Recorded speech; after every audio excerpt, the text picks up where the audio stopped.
Hi, everybody. Welcome to Habitat Now. My name is Aaron Shea, and I'm taking you on a very special journey with me.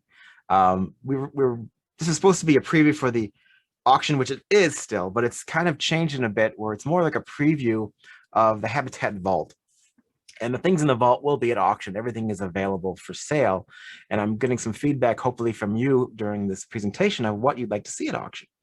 Also, their works are available. A lot of them have buy it now prices, not all of them, but a lot of them. And I really want to get you guys to just join me and ask questions, have a conversation, talk about the works, because this is from an amazing collection of people who are selling the collections. And we have more upcoming opportunities to resell in the secondary market. So let's just kick into it. So welcome to Habitat Now. And we have a retrospective still up of Kathleen Elliott's work. I'm going to share my screen so you can see what I'm looking at. I might want to do that. Here we go. Bam. All right. Anyway, Habitat Now, welcome.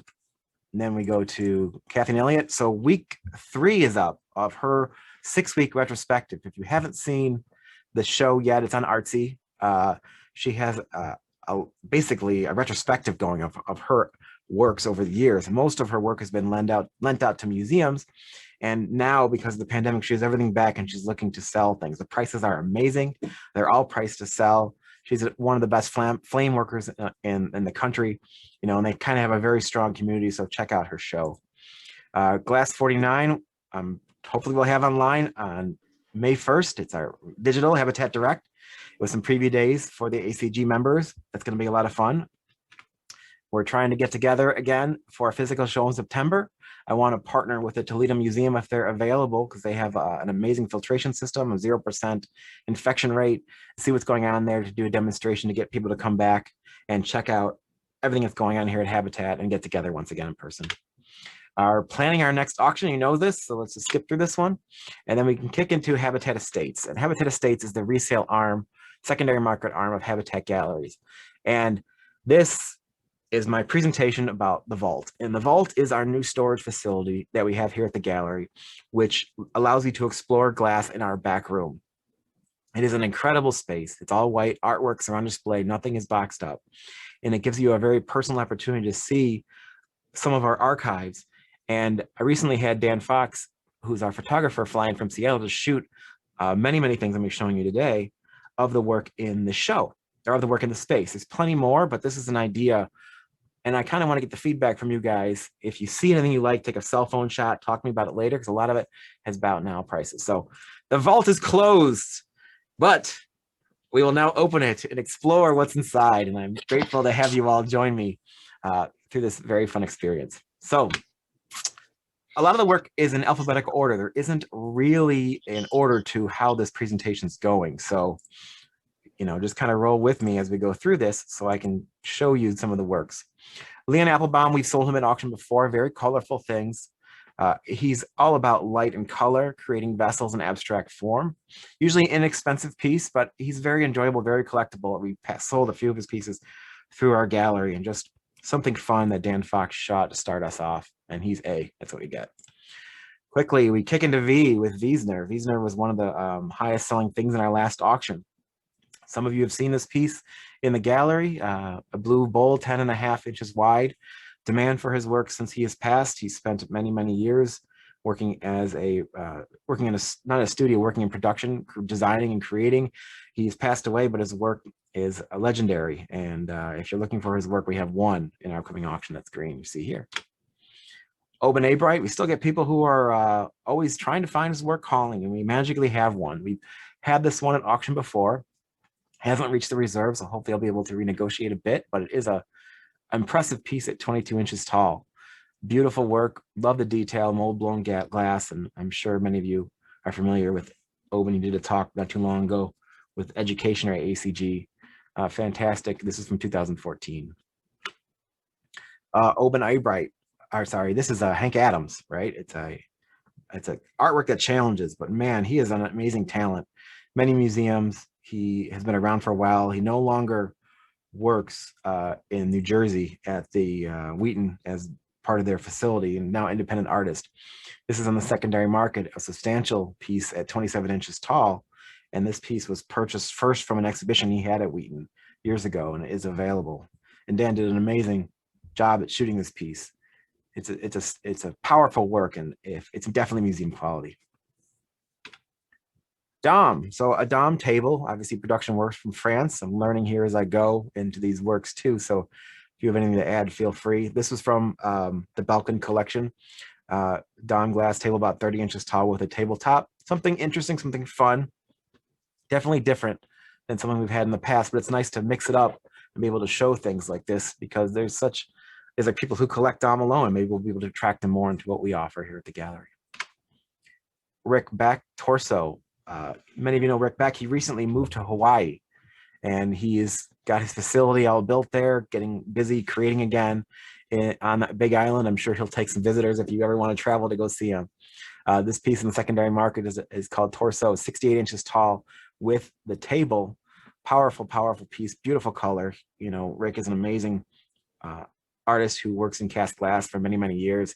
He's a great person too. If you've talked to him or had a relationship with him, or done commissions with Rick, he's just an unbelievable visionary, and we're honored to have him in our family. But this is something unique by the artist and available through the gallery or at auction. Howard Bentray column. Many of you may have seen this piece in the gallery, or you glazed over it because it's been there for so long. It's been the secondary market piece that's in our gallery, we call it the Zeus, the largest room. We never had it professionally shot till now.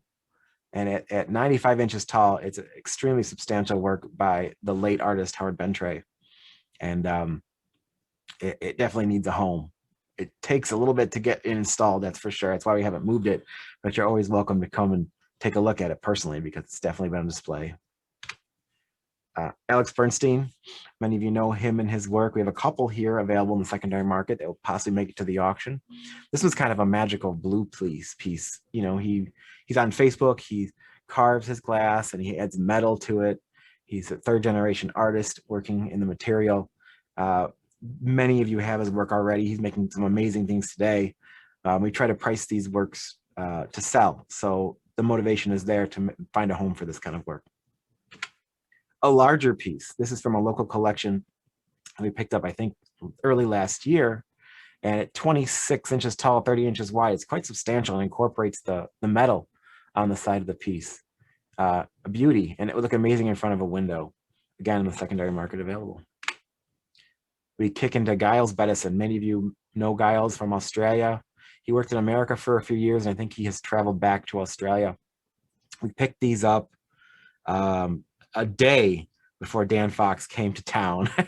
A client was selling these in Michigan, and we drove down and picked this work up along with this one. Very, very unique and very typical of the artist. Beautiful, beautiful pieces. This one being 8 inches tall, this one being 13. And if you're looking for a Giles Bedison, we have this, and I'm sure we have some other ones that are at least coming in the future. Martin Blank. We have a few unique options from Martin Blank. This particular one, all clear glass, was from the David and Joanne Den collection. Clear piece, sat in front of their windows, and it was just they had it on a tall pedestal. And at 23 inches tall, this form is very impressive. It's a masterpiece. It's very, very thick. You can totally tell it's Martin Blank's work, and just the way it reflects around the room. You know, Martin, I just talked to him recently. He's been having some health issues in Seattle. I think he might have had COVID or not, but his spirits are up, which is great. So it's always great to talk to Martin. We made some sales for him recently, so he likes me a lot.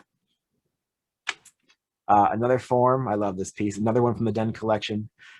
Multiple forms, very like a staple piece of Martin, of this body of work, form using the red tones, almost like you're walking through the canyons in a desert. It's multiple individual pieces, so you can set it up any way you want. It is a masterpiece by the artist, and you can see his artworks in multiple museums. He has something in front of the I think the new trade tower or somewhere down in New York. Obviously Tacoma, the museum, he has the entire Fluent Steps installation installed. It's a great legacy, and it's an honor to show him in our family. Something interesting too, this is a smaller maquette piece by the artist, about 24 inches tall, give or take. The RM next to the dimensions means I need to remeasure. I might have had some notes, but not exact. So if you see that, that means I just got to double check my facts. Single piece on a stand, so it mounts directly in there. Something different from Martin Blank. He did some of these back in the early 2000s, and this one's available as well. Lucio. So this piece came in randomly maybe 2 years ago and was sitting in our storage, and with the help of the vault, we're able to discover some of the treasures that I wouldn't normally find. And this thing is just spectacular. Beautiful blues. I love the forms and the figures and the scorpions. You know, Lucio is an amazing talent, and I hope to represent him more. And this one is in our gallery. It's tall too, at 21 inches tall. It's a very impressive piece, and the figures are much larger than you normally see. And sometimes I just like the subtle tone of the color, the clear and the blue, but he's done chandeliers, he's done religious landscapes. You know, Lucio is the best lamp worker in the world. And if you don't have a piece of his, this is the one for you. Leah Wingfield, part of her African series, Kulu, 20 inches tall. Just a stunning piece. I love the way the color tone flows into the clear dress. The artist is finishing her series she did last year for us, which was the series of it wasn't the Win series, it was the Tango series. And so those are coming to fruition. So I hope she is able to offer a new body of work soon. But until then, this is available on the secondary market. And I love the jewelry and the necklaces. It's just a stunning piece. Throwing in some things that we usually don't know about. And this is an artist from Australia. The client that we picked stuff up from before Dan Fox got here, she collected a lot of work from the Sabia Gallery in Australia. And Lisa Cahill is someone I don't know much about. I just thought this piece was stunning with the cold work and the blowing. At 7, it's actually 4¼ inches tall, probably 7.5 by 7¾ probably should be switched around up there in the dimensions. But it was just something beautiful, and it really grabbed the light. So I thought it'd be fun to mix up at a future auction and incorporate this piece. We all know William Carlson, another staple work, perfume bottle. This is kind of a unique one with 2 different toppers on it, mixed with glass and granite. It's been around for a while. Many of you have the work. I'm a big fan of this kind of work. It's a kind of work you can almost place anywhere. And he's, you know, a legend in the glass community, and he has multiple bodies of work. But this is some of the more manageable stuff that he ever created. And they were collected heavily back in the day. I'm sure these things flew off the shelf. So it's always great that we get 1 or 2 of these in, because they usually go pretty quickly. Another Carlson, much larger piece at 23 by 20 with it says a balance globe on top. This piece is in the gallery. It's quite a nice piece. It definitely looks like it's from the era when it was made in the 90s. But the vision it takes to come up with something like this and make it fit. I mean, look at the outer granite piece floating in the air with that glass inside of it. It takes such vision. It's always impressive to see. You know, sometimes you see the stacked pieces or you see the perfume bottles, but the abstract work sometimes is just so impressive to watch him create something so beautiful. Here's another body of work, a wall panel piece that we've had. This is a great piece by the artist. 27 panels, all mount to the wall, has a template that goes with it. Price to sell, I'm sure. And I know when I first started working at the gallery, there was a huge installation on the wall, maybe a little after. And Shirley Glass from Shirley and Sherwin Glass bought it. And Shirley was sitting in a chair next to it, and she backed up right into it and cracked one of them off the floor. And then Bird's like, no problem. And he got the artist to repair it or make a new one for her. But I always have a fun memory of this kind of work. But this one has not had any issues and is a wonderful work by the artist. Other fun stuff, Ken Carter, an earlier artist. This is a very unique staple from the era by the artist. These are 2 separate vessels that stack on top of each other to create this beautiful visual experience. It's hot sculpted glass. Looks like you might have used some Marini on top to get the face in there. This was from the Gilda Birmingham collection, who collected from the Habatat galleries back in the late 70s and early 80s. And we recently got her collection in, I think maybe early last year, and back in the vault, finding treasures to take shots of. I think this one has been an auction before, so we just took a better shot of it, or we did something just to try to put it back out there again, because it is a great piece.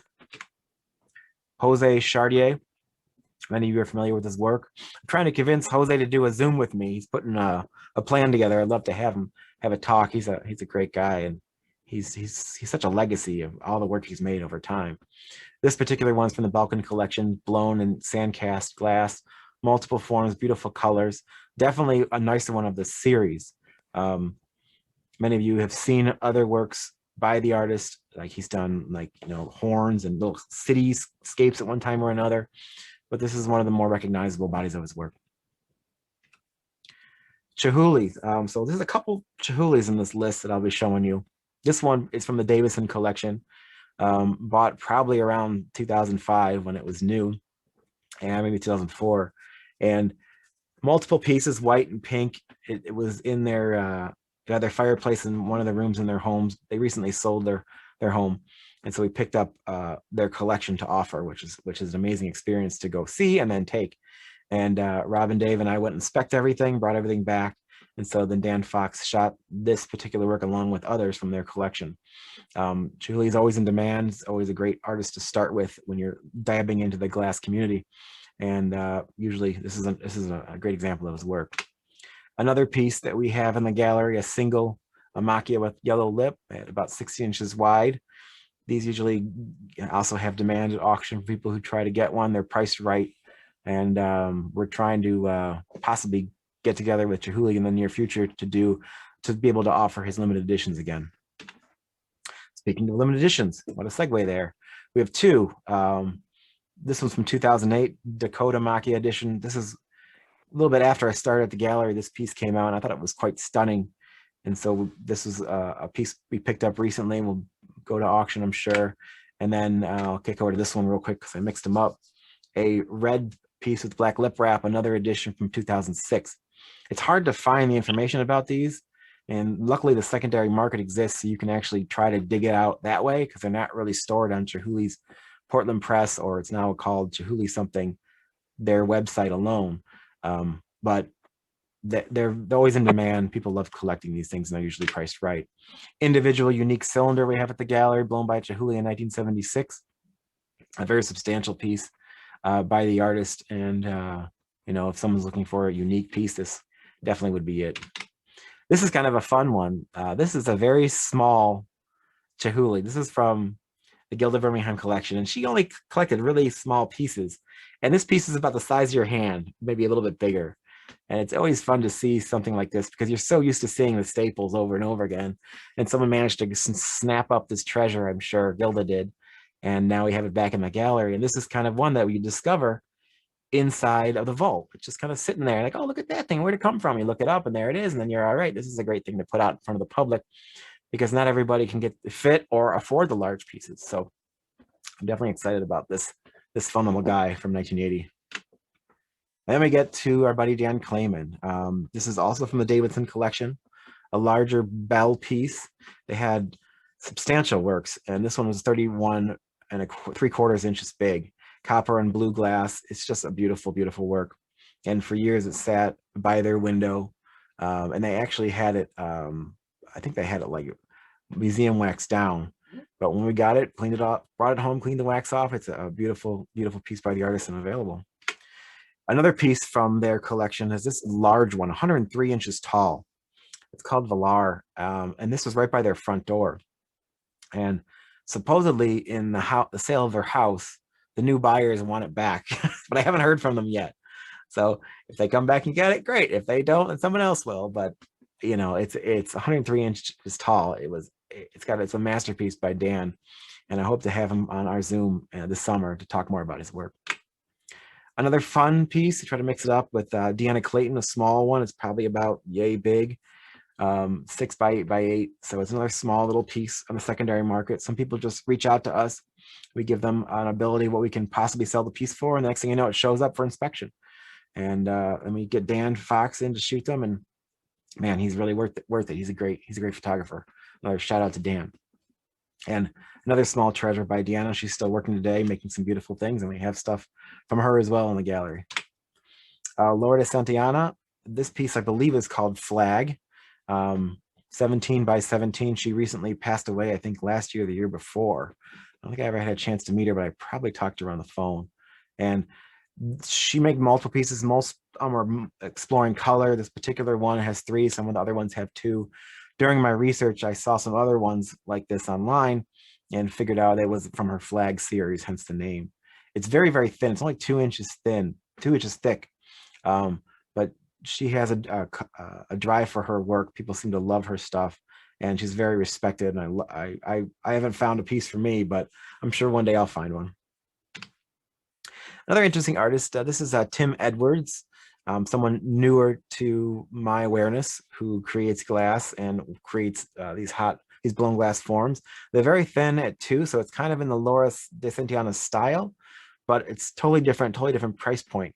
And at 21 inches wide, 18 3/4 tall, I find it to be quite stunning the way they sit together, and I'm sure it would look great in front of a mirror or front of the window. Erwin Eisch, another dive into the Belkin collection. When I first started the gallery, we had a show called Art That Challenges, starring all the work of Erwin Eisch. And it was my first exposure to him and his work. And he's an amazing historic legacy to his name. And everybody needs at least one in their collection, just to have that as part of their story. Some of them are more enjoyable than others. So there's probably one out there for you, and there's different colors. This pink one is quite nice, especially with the artistic design on top. And I had a chance to meet him, and he painted me a picture about my hands, because I helped him so much carrying stuff and working with him when he was in town, which I still have today. Michael Glancy, who passed away last year. Another example of his work, a smaller one, 6.5 by 2 by 2, electroplated blown glass. This is from the Belkin collection as well. It's a small but very substantial piece by the artist, and it's someone he can go extremely large with plates and dishes and all the stuff that stacks up. But sometimes he did individual works, and this is one of them. This is kind of a fun thing I've never known before. This is an artist named Holly Grace from Australia. So each of these are cylinders, and you can see on the far left there's sand carved glass powder metal leaf on each side of every single cylinder, all around them. And when I first saw it, I was like, what is it? I can't really tell, because the photo was so small from the one I got from the client. But when I actually brought it in and got a chance to see it, it was really impressive. She had it installed right above her kitchen window, all lined up in a window, just like the way you see it there. And it was very fun, very impressive stuff. I have to learn more about the artist, but she did get it at the Sabia Gallery, so there might be some more details there. But it's fun to find new names like this, as we approach 2021, 2022. Robin Greevy, a beautiful 2-part powerful piece, cast glass, steel, plaster, mounted to the wall. This is also from the Belkin collection. And I talked to Robin not too long ago, and she's not really working right now. I'm trying to get a project together with her. She has other projects that she's doing that they're more house related than glass related. But I'm a huge fan of her work. I've mentioned before how my parents acquired one of her pieces. Her show at the gallery at Habatat was one of the first shows I went to when I was a kid, and when they first opened up Pontiac. Beautiful, beautiful work. I love the Minotaur. I don't know what the theme is, Hearts Without Rest, but it's definitely a fantasy. And every time I see her work, I smile. Then we dive into Noel Hart. Many of you know him from Australia. He creates work inspired by the colors of birds. And we got 2 available, maybe more, but 2 right now.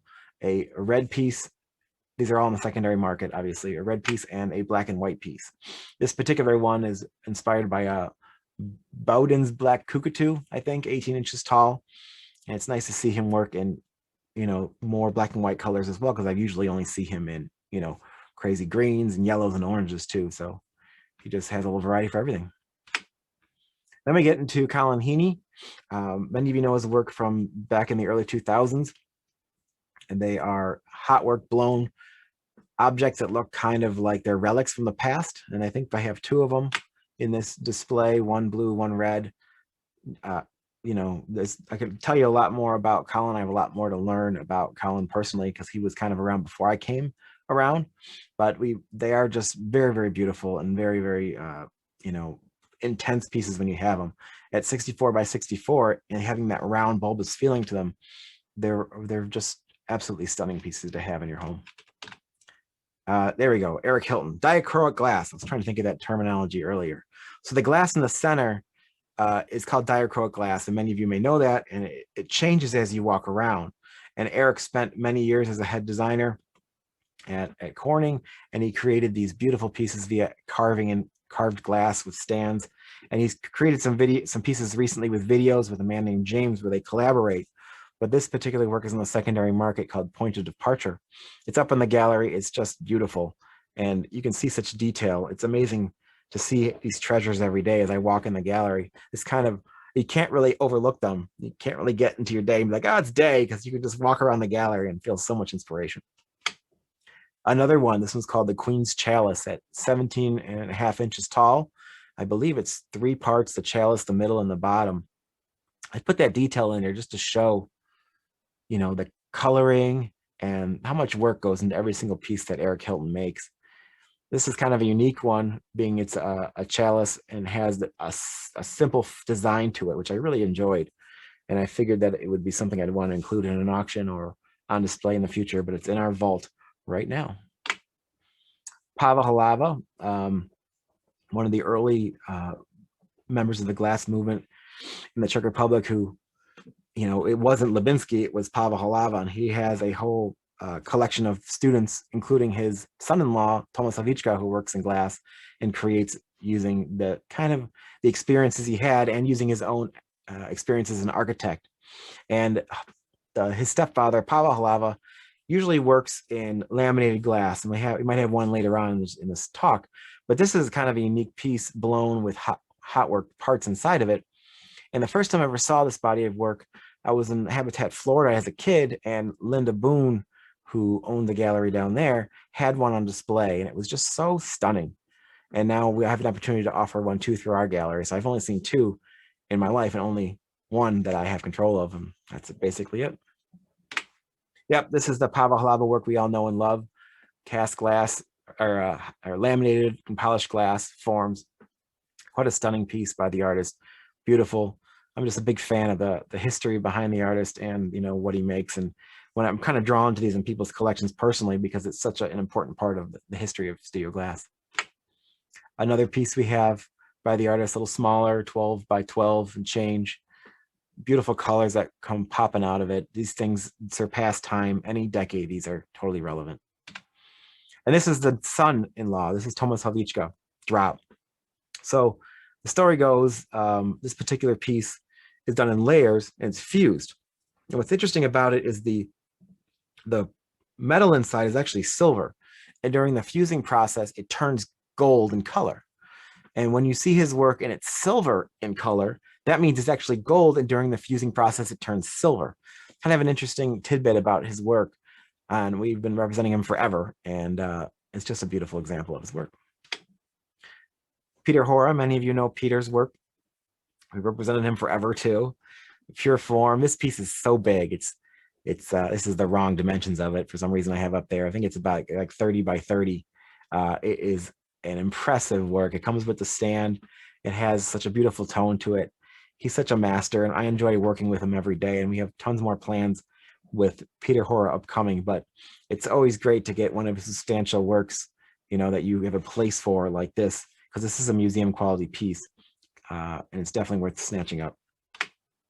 Richard Jolly, a fun piece called Mail. I was online recently and I saw another one in orange on Live Auctioneers or some auction house recently.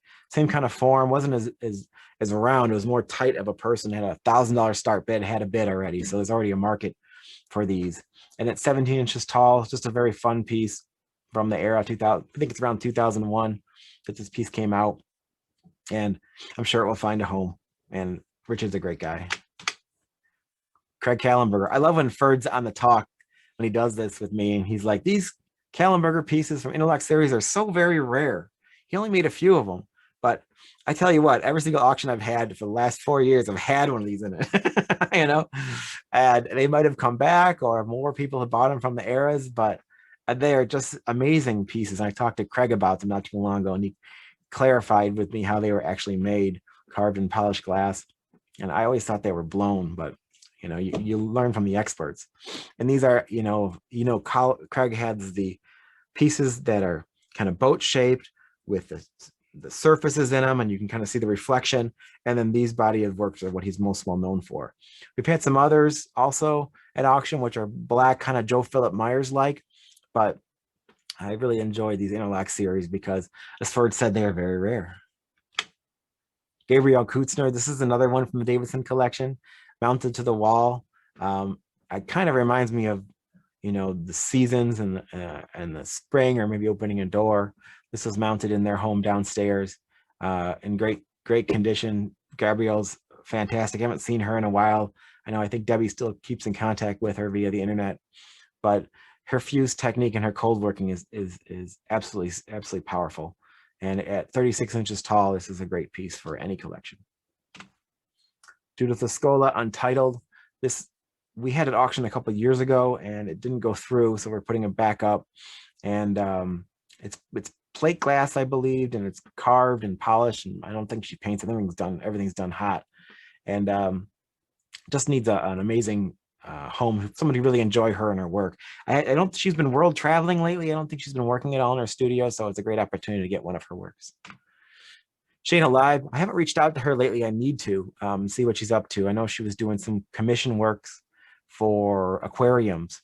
This particular one is much larger at 18.5 by 38.5, showing her style at a much larger scale. Very important piece by the artist because I've never seen one like it before. And definitely, if you have ever seen or liked her work, this is definitely a masterpiece by the artist. John Lewis, we've sold some of his tables through the gallery. Very historic artist working in cast glass. This is a smaller object, only 7 by 12. Excuse me for a second. Little vessel form, very sweet little piece available. It was from a local collection that we picked up, discovered in our vault.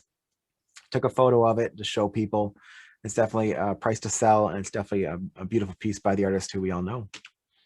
And then we get into our collection of Lubinskis, and this is a rare opportunity. And I know that we were working on trying to plan an exhibition virtually for Lubinsky, being the fact he would have turned 100 this year, actually on March 23rd.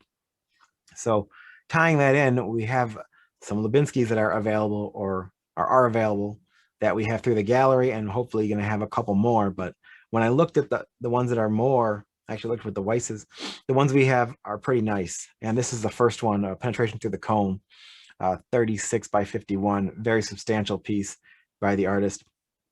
A stunning work.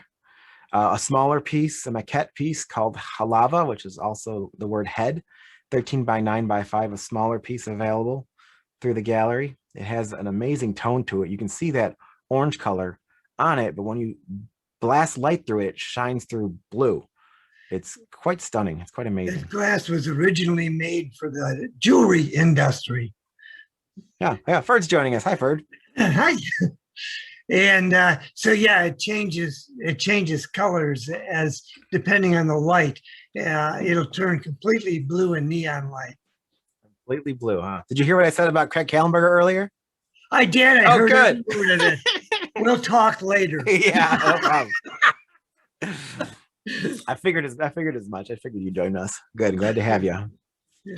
Another piece, spaces. I've seen this with different titles, so I kind of just put spaces up there. 15.5 by 30. Another very important piece by the artist. Beautiful color. I've seen them in other colors like reds and ambers, and gray. But this is kind of I guess a grayish blue, and it really just is a spectacular piece, and also made before the professor passed away. This was purchased from Habitat Galleries, originally from, was it one of the first shows of Lubinsky you had, Ferd? Yeah. Mm-hmm. So this is purchased by a local collector who's been enjoying it since 1984 and is now putting some of his collection up for sale. And it's definitely a stunning piece of art. That has a brown, tan, and color, but it's a prominent 3, and it's the only one I've ever seen of this style and body of work. There may be more out there, but it's the one I've ever seen. And yeah, there are more. There are more. So, but yeah. It is a gorgeous piece, and I know they worked on a few editions, but it's a rare opportunity to get one like this. And then we switch over to Steve Lynn. We've had this piece at auction before. It is priced to sell. It's definitely museum quality. Multiple people that can pronounce it, Artisma, I think it is, or something like that, Artismia.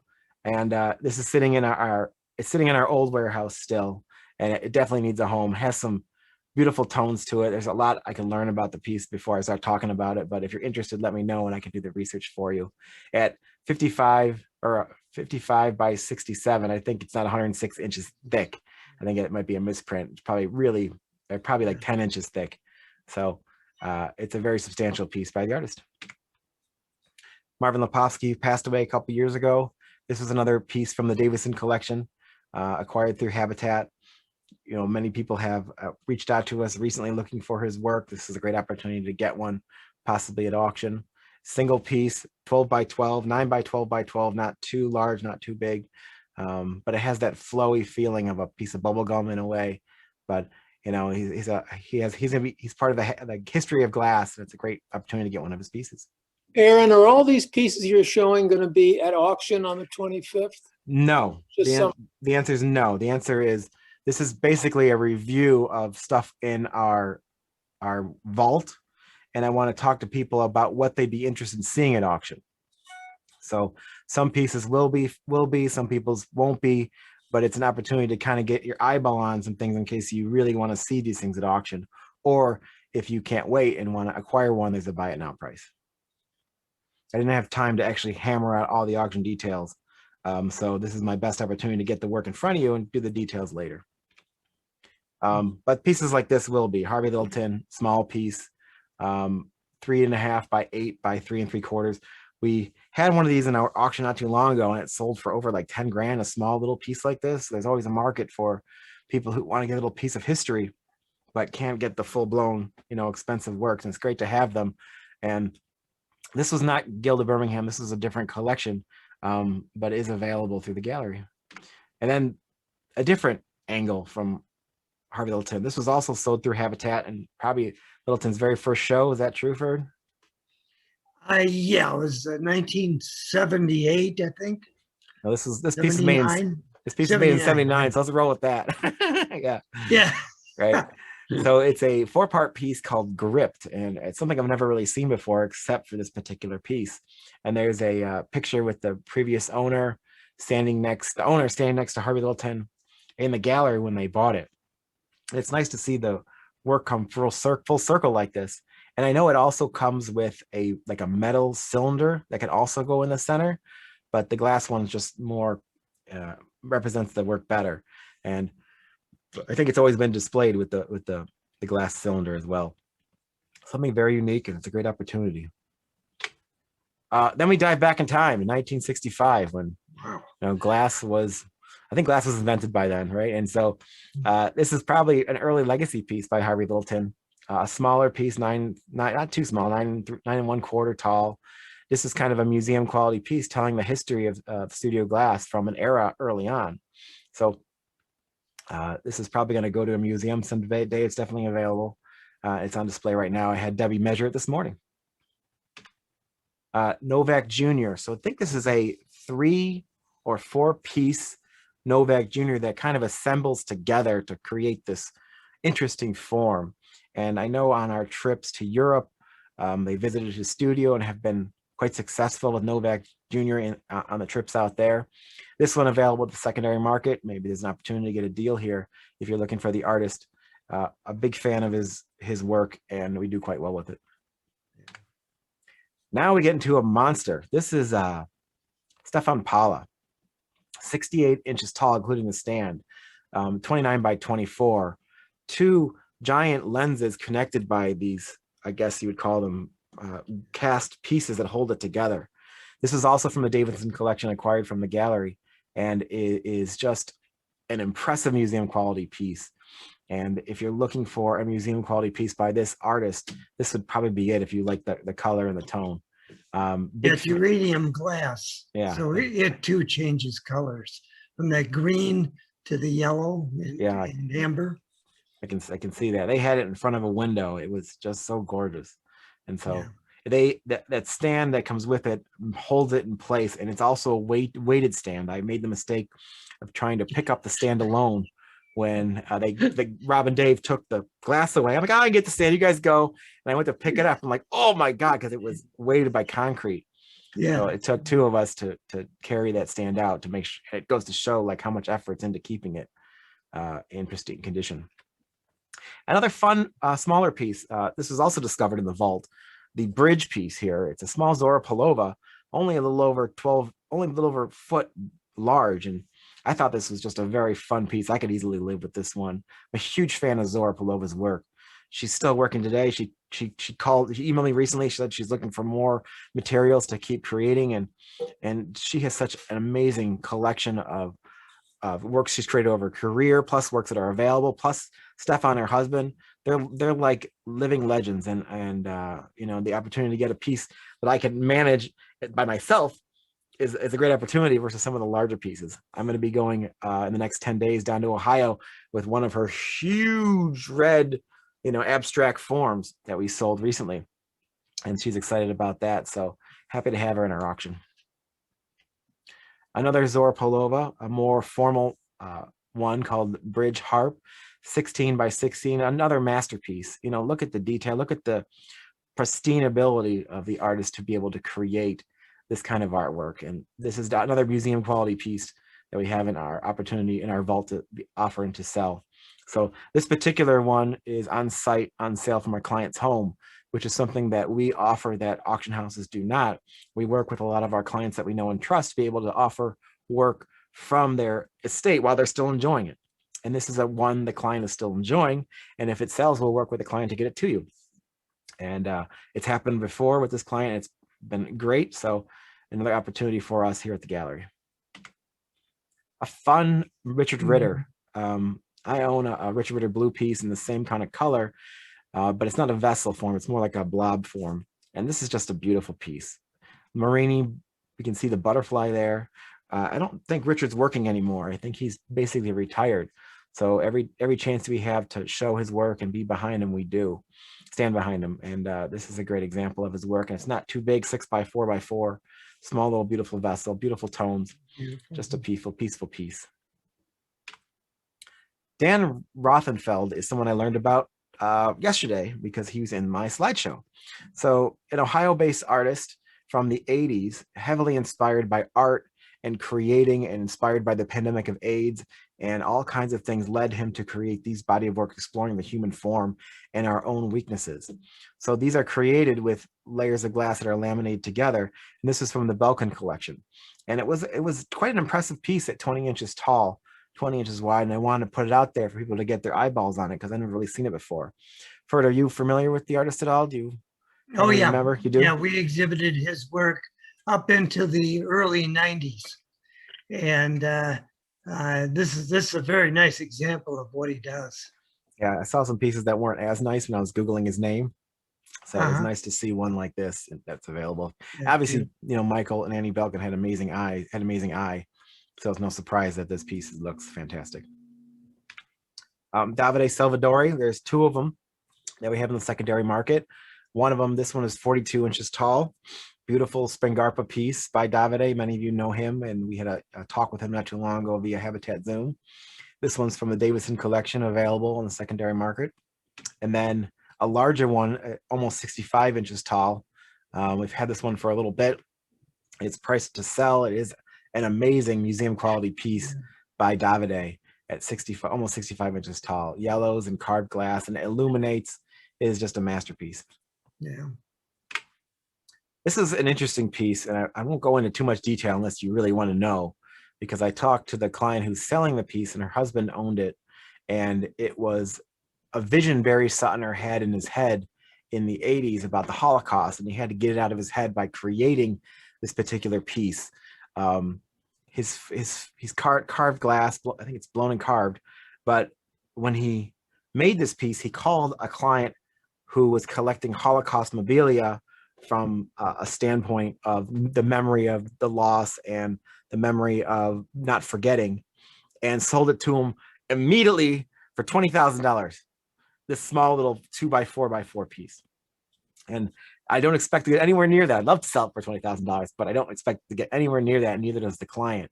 But I a big fan of this powerful, powerful work, and Yeah. it would be great to be on public display someday. Jack Schmidt, a small little piece by Jack Schmidt. It's only 10 by 7, small little piece with a table on it. This was a treasure the client like dug around their studio for, you know, when people go on home tours and they visit studio tours and they say, I want that piece over there. The artist brings it down. That's what this particular piece was. There's no real formal title for it other than single. He has one of his blown objects and 2 small. So it's a small little enjoyable piece by the artist. And if you know Jack, he's a great guy. I'm hoping to line up a Zoom with him sometime real soon. Paul Stankard, as many of you know, we have the collection of Michael and Annie Belkin in the gallery, including a lot of their Stankards. And they had some masterpieces. When I talked to Paul personally about this, maybe about a week ago, and he said that every time I made a masterpiece, I called Michael, and Michael always bought it because he knew I had an eye for what he would want. And some of the pieces incorporate masks. And I've been on a couple of Zooms lately with Paul, and Paul doesn't do the masks anymore. And if you have an opportunity, and if you were on the ACG educate or talk with Charles Sable at the Henry Ford, you can see the piece that he did in 9/11 with 2 masks that's on display inside the Henry Ford Museum of American Innovation. And that's the first time I ever saw his mask work. And now I own one. I have a piece that I picked out a long time ago from the Belkin collection with just masks. So I also have a small piece with the the flowers and the bouquet too. And my wife's birthday's coming up, so I set one aside for her of just sunflowers. I know she loves sunflowers. But there's an amazing collection of Paul's work they'll blow your mind away. And I put some in my office so people can come see them too. And if you're looking for a Paul Stankard at the right price, there is no better place than Habatat. Here's a nice one, 5 by 5 by 5. Paul doesn't really do the larger orbs anymore. They seem to be all under 4 inches. So a museum quality piece now because they're unavailable at this scale. And these were kind of fun. These are wall-mounted frames. And I guess the term is the same thing that Judith Schechter works in, where they're kind of like the wall glass. The word escapes me for what word am I thinking of? When you have the glass made into churches' windows. What's the word? Stained glass. Stained glass, yeah. So it's a stained glass style using Paul Stankard's work. And we have one that's horizontal, 23 by 32, and one that's vertical, 30 by 20, both from the Belkin collection, both very unique and both available. And then we dive over to our buddy Thurman Statham, of course. A big fan of his work. I own a piece of his I have upstairs. It's the only piece I have out in my entire house that I put. It's up high so the kids can't break it yet, but it's on display. And he's well known for his homes and his houses and his abstract object. And this particular one is called Raven House. And drawn around the outside of the house are all these ravens. Those are those green birds and white birds in the back. And there's some detail in there, some fun stuff. And this was the client who bought this from Habatat back in the 90s, and then she moved, and so we went and picked it up. It's come full circle and available at the gallery. Robert Gardner, this was an interesting artist, and I don't know much about this artist. I tried to look up the information. I couldn't find much, though I have seen other works like this by the artist. It's metal and cast glass. Do you have any insight on this artist at all? Yes, he married the daughter of the art critic Joy Colby in town, and then they got a divorce. And I had to kind of choose the art critic or the artist here in this case. This is not very insightful, but anyway, we exhibited him rather brief period of time, and that was part of it. Right. So it's something to learn along with us. It's not very pricey, but it's definitely substantial work at 18 by 14.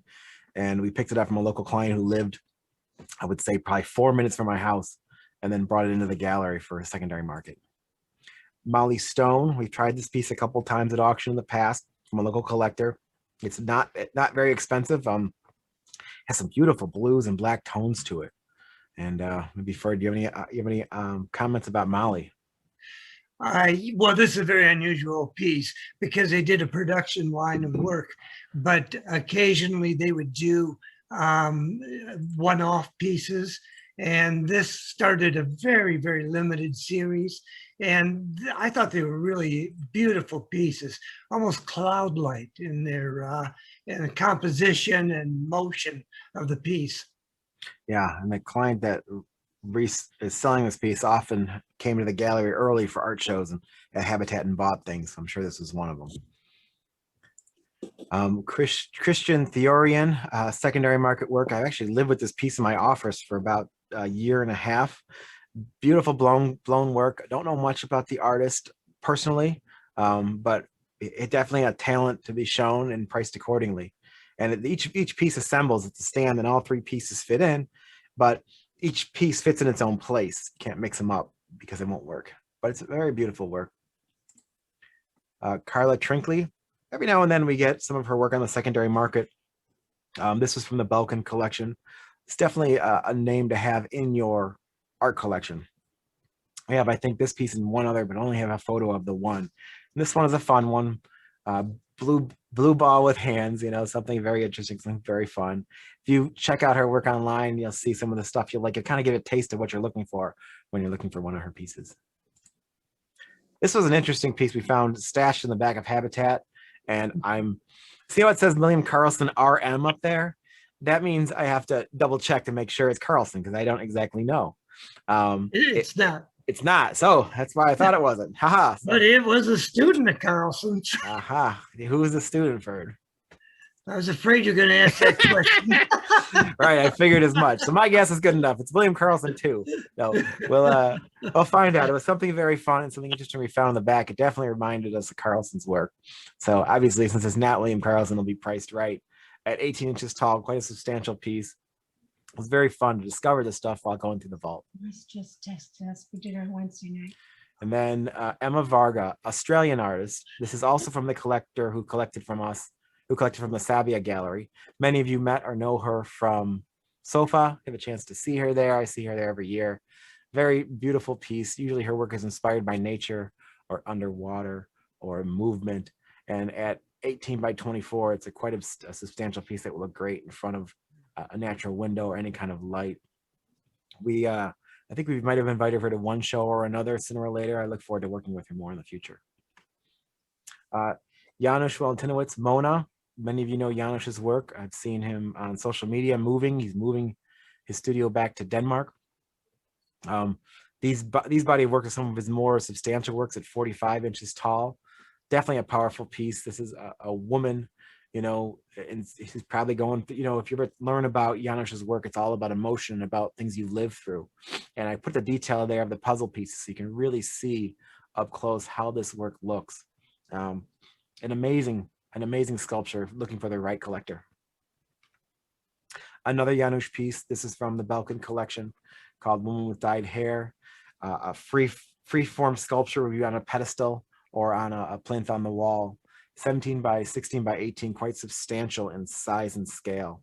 And again, focusing on the emotion, you have your own emotional response by seeing his work. And he's told me stories about people who have gone to galleries and been offended by his work and then come back to see it again, to still be offended, but then come back again because that emotional response that they've gotten from the work is more than they've ever had from any other art piece they've ever experienced in their life. And so they end up buying the piece so they can have at home because they have that experience at home now. It's such a great way that art can affect us all, whether it's lighthearted or makes you really think about your own life and your own choices and your own families. And Janusz is really well known for that. And we have this wall piece called Loss that's up in the gallery now. A very interesting piece. You can take from the title what it means. It has a woman, toys, sitting in a bench, and it's obviously an emotional piece for the person inside the drawing. And these are done by casting and reverse painting. So he cast these panels with the back ends hollowed out so he can paint inside of them. It's a very powerful piece. Local artist John Wood is heavily inspired by Lubinski's. We've been showing his work on and off for years. He's a client of the gallery, and after retiring as an engineer, he started learning from Lubinski's and traveling the world, learning how to cast glass. And this particular one was from 2007, available on the secondary market, called Cut Flowers. 25 inches tall, quite substantial, two-part piece, orange and clear. And he's still working today. And another piece by John Wood, a different tone entirely, blue, called Chaos Beginning. It's not 5.5 inches tall. It's a little bit taller than that. It's probably about, I would say probably 18 maybe by 21. Obviously, I got to get my dimensions better on these presentations. But again, inspired by Levinsky's in blue and tone and color. Quite a nice piece by the artist. And his work is usually priced to sell. Another piece we've had at auction in the past, Peter Wright. There's a whole bunch of artists that are new and upcoming or we don't know about. We had some of works in this kind of body of work in our last auction, actually sold a lot of them. So it's great to dive outside of the norm when having these auctions to bring awareness to some other arts. Some of them are Native American, some of them are other ethnicities. So we're pushing outside some of the norms to bring attention to the artists that are talented out there in the world. A fun piece, a collaboration that only happened, I guess, once in Toledo back in 2013-ish. Albert Young, who's a local artist, and Bill Posetta, who's also an artist based out of Toledo, came together to do a collaboration. And I know Albert's still working today, outdoor, urban, really inspired. He's a well-known artist in the Detroit area. He owns the Michigan Glass website. And you know, it's great to see his work popping up over time. And some of it people have put outside. So over the years, they've kind of become eroded or, you know, it's supposed to erode with the, like urban decay. But this one was kept in pristine condition inside of a home for years. And that brings me to the final piece, I think, in this presentation, which is a beautiful, stunning Tutsinski work. It's also behind me, available on the secondary market. It's in the gallery right now, 24 inches wide, simply stunning work if you like blue, and it's definitely going to find a home in no time. So that basically wraps up the presentation. I want to thank you all for coming into the vault with me, and you're all invited to come see these works in person, come visit us. We're open by appointment, so you're welcome to come see us and check out the vault when you're around. So I'll stop sharing, and if you guys have any questions or insights, or if you want to ask me anything else about the works later, you're more than welcome to, but I'm glad you had an opportunity to travel with me to into the vault today. So let's see, anything on in the test. That Albert Young can not go outside because of the glass vessel. It has to go inside because the glass vessel itself cannot sustain outside of in the elements. Aaron, may Yeah. I ask, Sure. will this be online with the others? This You know- auction, yes, the auction will be online, like the last auction we had. No, I mean, will we be able to see this recording online? Yes, this recording will be posted on YouTube on our Habitat Okay. Now channel with all the other videos you've been sharing all year, right, Joyce? Oh, yeah, right. Right. So I want to make sure it's for the last time, I guess I'd ask if it's Right. okay to do so. Yeah, absolutely. It's great to be able to share this and put those recordings online forever, because I think that there's a great market for the future for these. But all in all, I appreciate you all joining me today and give you a big old cheers. What do you got to say, Malcolm? I saw you unmuted yourself. Yeah, I don't know. She wants me to ask you a question. I don't even know what the question is. If the pieces aren't in the auction, how do we just contact you if we're interested? Yeah, if you see anything you like, just contact me. A lot of them have some buy it now prices and some don't. But if I can figure out a way to get you a price that, you know, there's plenty of work in our vault to incorporate into future auctions. So if something sells beforehand, more then you've lucked out and got the piece before we can do that. So it's an opportunity. Half our collection came from the vault because Ferg wouldn't let us in. So we just went in there anyhow. And there's some goodies down there. You're going to be more impressed with the new vault when you come see us next time. I can't wait. Hey, so if we wanted to see some of the pieces that were on, how would we access the vault? Just I call just me tried. up. We can do, I'm trying to get a new iPad so I can FaceTime people. So we can show you that kind of stuff. I'm an Android guy, but we're going to get an iPhone or iPad to be able to show people stuff via the way y'all work now virtually. So just let me know. a shout out to the several board members and staff members from the Fort Wayne Museum of Art who are here today. Great to Head of have the you all. collection committee, Sharon Eisbart. A great question. Thank you. Thank Thank you, Charles. I appreciate it. Do you had a question? What was the date of the auction again? So I don't know. I'm trying to hammer that out. It was supposed to be the end of March, but the end of March is coming up so quickly. Okay, you referenced the 25th for something. I did earlier. It's hard with baby number 3 coming, and we recently lost Regina because she changed careers.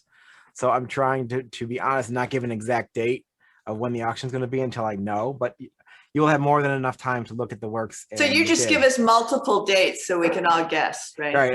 Yeah. I started off trying my best to do it on the 25th of March, but the way it's looking, being the 13th now, it's too close to get it up and running and get promotion going for it, especially with how bad the post office is. I swear I'm getting bills from like January still in the mail with the post office.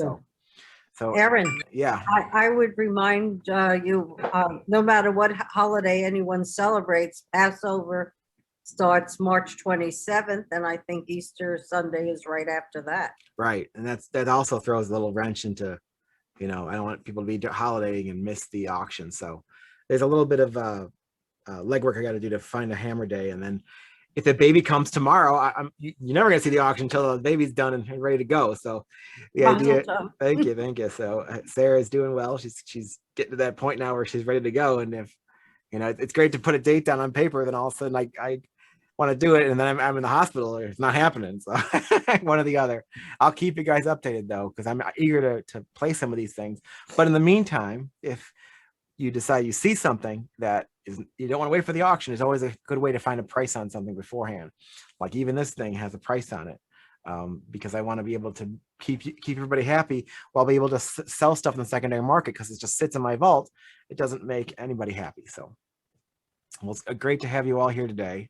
And thank you again for joining me. And I will see you next week. We're going to be visiting a museum that has a Howard Bentray exhibition up and running. And I'll send more details about that real soon. All right, guys, have a great rest of your day. And if you need me, you know where I'm at. Toodles. Thank you. So long. Bye, Bye, everyone. guys. Thanks. Thanks, Aaron. That was great. Thank you, guys. Bye. Hi.